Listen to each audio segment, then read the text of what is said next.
Assalamualaikum warahmatullahi wabarakatuh. Sampurasun ngarumat budaya pancen urang salarena. Sate acan nonton video na kade lali di subscribe wilujeng nonton.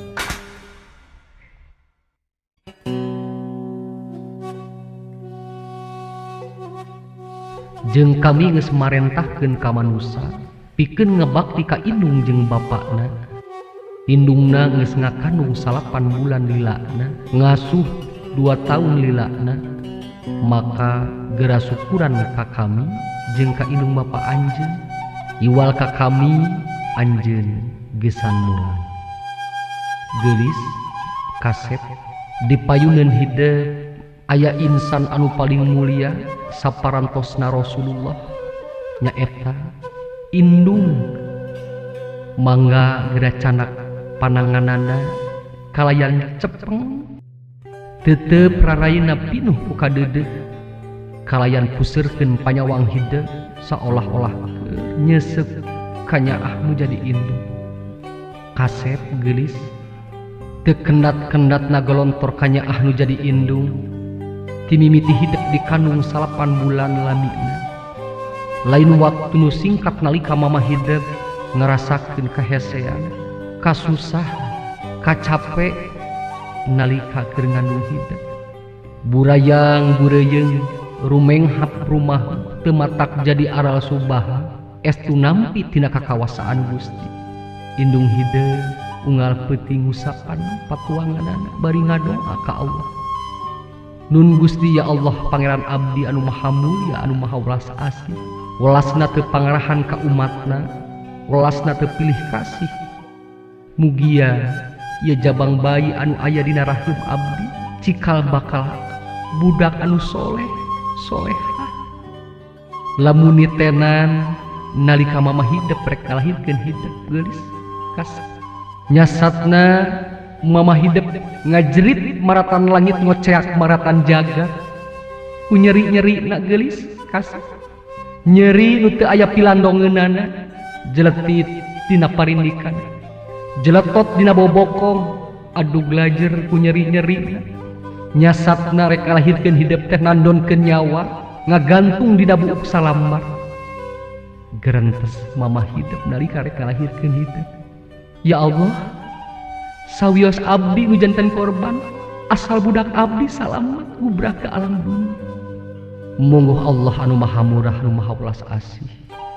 Manusia teu bisa ngatur ngan ukur ngabogaan rasa honcewang mata hariwan. Gubrah hidup ke alam dunia alhamdulillah salamet geulis kasep. Dirawu dipangku urang mah hideuk bari diharewosan dina cepil katuhu ku adan.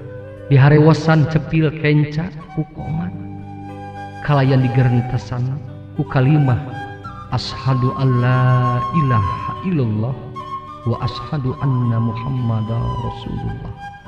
Hideuk diaktik dididik dikikiri diroroh ti oroh diajar leumpang dituyun-tuyun dijajab ka sakola dibimbing hidup sangkan jadi manusia anu guna pikeun keluarga, guna pikeun bangsa jeung negara, guna pikeun agama. Geus gede teu weleh didoakeun sing gede milih. Geulis kasep dugi ka wengkid ayeuna tos tiasa kumaha hideuk mulang tarima anu janten indung. Samentawis perjuangan pengorbanan nu jadi indung sakitu luar biasa. Estu lamun diwilang teu aya wates wangenan. Lamun diukur ku catur moal kaukur geulis kasep tawis murang kalih anu soleh prak geura ngahaturkeun sewuluhun laksa ketika bingahan kanu janten indung geura nyungkeun dihapunten tina sagala rupi kahilapan kalayan geura nyungkeun pangdoa sangkan hideuk pinangih jeung kabagjaan. Mama abdi nyaluuh dina pangkonan mama daya kajab sejang haturkeun sewu nuhun laksa ketika bingah tina sagala rupi kasayan mama anu parantos dipasihkeun ka abdi. Namung dugi ka wengkid ayeuna abdi teu acan tiasa mulang tarima, teu acan tiasa ngabales jasa-jasa mama, ngabales pengorbanan mama, nalika ngatik ngadidik abdi. Hapunten abdi mah tina sagala rupi laku lampah anu kemernah anu mata kajahetkeun manah mama. Hapunten abdi mah raga moal aya hargana, diri baris katalikung bingung dikukuntit kasedih buah nyorang pitapak doraka tinu janten ini. Saupami mama teu ngalubarkeun pangampura, kalayan doakeun abdi pinanggih kaberkahan sinareng kabagjaan.